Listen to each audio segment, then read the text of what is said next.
Aventurine SP, Big Splash, or Sad Ripple? To try and figure that out, we have to look at exactly how he fits into the current elation meta. If you're a free to play player, you can't afford to waste Stellar Jades on a Sad Ripple. Welcome back if you're new. Thanks for checking out the video. Today I'll be discussing the current elation meta and speculate how Aventurine SP will fit into the mix. Before we get too far into the weeds, I will be quickly going over the unique elation mechanics for any new coming players. From there, we will move on to the Sparksy team, Silverwolf 999 team, the Evanescia team, and lastly, the Aventurine SP team. Afterwards, I will give some general thoughts on the future of elation meta and discuss future topics to come, like Nilux and Pearl. With all of that out of the way, let's get into elation. Elation is a path mechanic similar to follow-up attack, but immensely better in more ways than one. Every elation character builds up a stacking resource called Certified Banger. Based on the character and amount of banger stacks you have will determine whether you do mid damage or big damage. Every time a character turn ends, they will lose some of their certified banger, unless you have Yao Guang. So managing turn cycles becomes incredibly surgical to reap the results of maximum certified banger multipliers. Now moving on to the other unique elation mechanic, Punchline. Punchline is generated by elation characters using skills or ultimates. Punchline is a direct damage multiplier for the Aha instance. What is the Aha instance? The Aha instance is a special turn that goes into the turn order. When Aha instance is triggered, all elation skills from the elation units on the field will be triggered. That damage is ramping up based on the amount of Punchline. The Aha instance damage buff of all elation characters certified banger based on the amount of damage dealt and Punchline generated prior. So in a nutshell, if you want to proc Aha instance more than once, if you can, before your turn fully cycles through, so you can build up certified banger for more consistent high damage. So now that we have that crash course on elation mechanics out of the way, let's look at some general flagship teams for elation currently. Starting with Sparksy.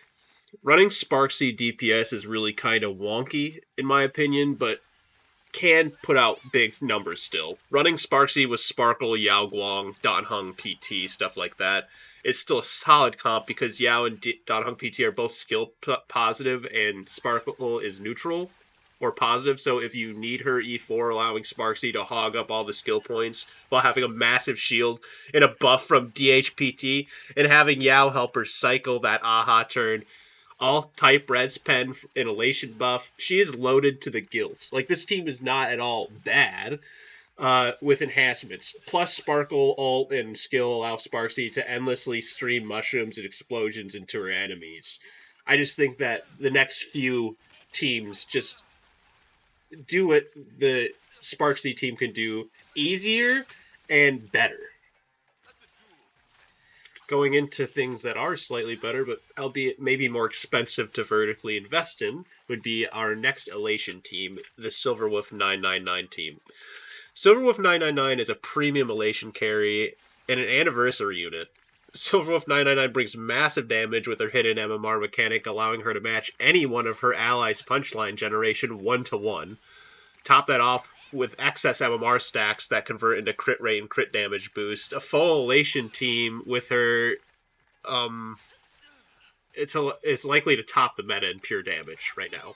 She looks for punchline generation, so Sparksy is in her sub DPS slot. You have things like Yao Guang that allow her to like hold onto her stacks longer and just give her all the support, allowing her to reap the most benefit from that hidden MMR stacks. While in her ultimate form, to deal out insane numbers. Silverwolf 999 Eidolons are also insane value for her vertical investment, as I was saying earlier. So for a team, we'll leave a good spot probably in the meta for a long-standing time to come. On to Evanescia. So the Evanescia team is by far probably the most free-to-play friendly elation carry team that's available to build around right now. By no means is she the worst. In a lot of cases, she actually matches Silverwolf 999 in performance value.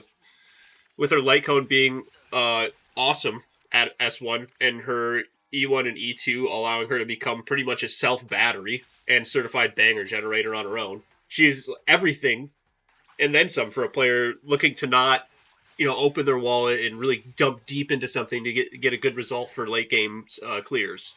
Her only real hurdle is managing like her dual energy and passive and not wasting that talent proc. If you can juggle that energy mechanic and have like Yao Guang and just EMC, any sustain will work for this team and it will just be good. You probably will not be disappointed with your investment here. And now on to the meat and potatoes of the video here. Time to talk about Aventurine SP.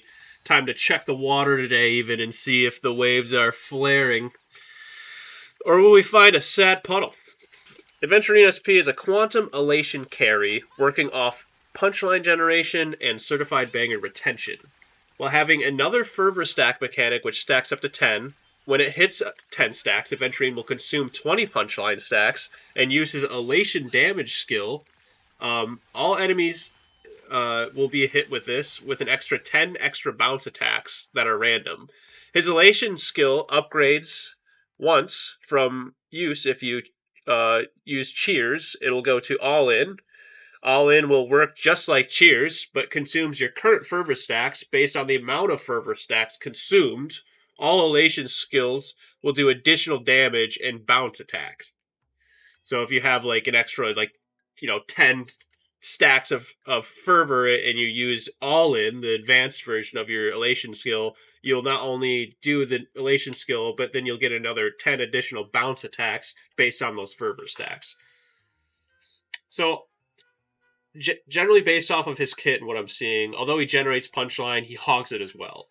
So having Sparksy here makes Aventurine more viable for you, as they will help each other immensely. Adding Yao Guang as a buffer and certified banger retainer will help let this comp build a banger and punchline and expend punchline at their pleasure.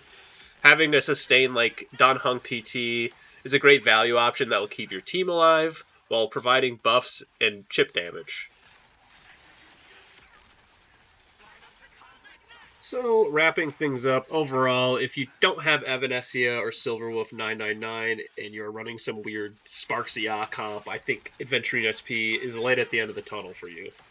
Whereas if you're invested in Silverwolf 999, maybe have a few Eidolons in her or Evanesia, then I would probably hard pass on the shirtless gambling lad.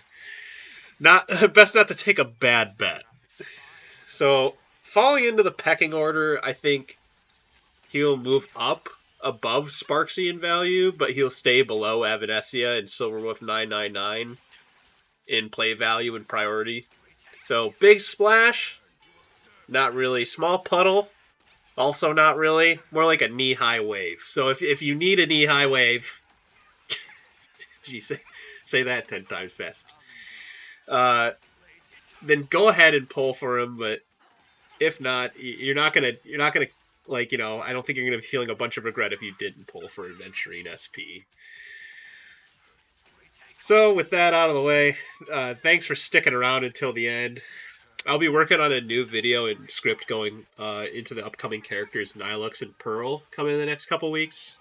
So be on the lookout for that. And a couple other future projects I'm working on also include my own Aeon lore project, where I'm actually recreating 7 Aeons, all original, kind of a what if. That's a little more out there. And then I also have some outside of the box free to play strategies that you may not have heard of yet. These are a little more wacky and crazy and a little more off the wall. So hopefully it's a little bit more of an original concept video for stuff like that. But beyond that, you have all been great. I've been Adder. You take care now.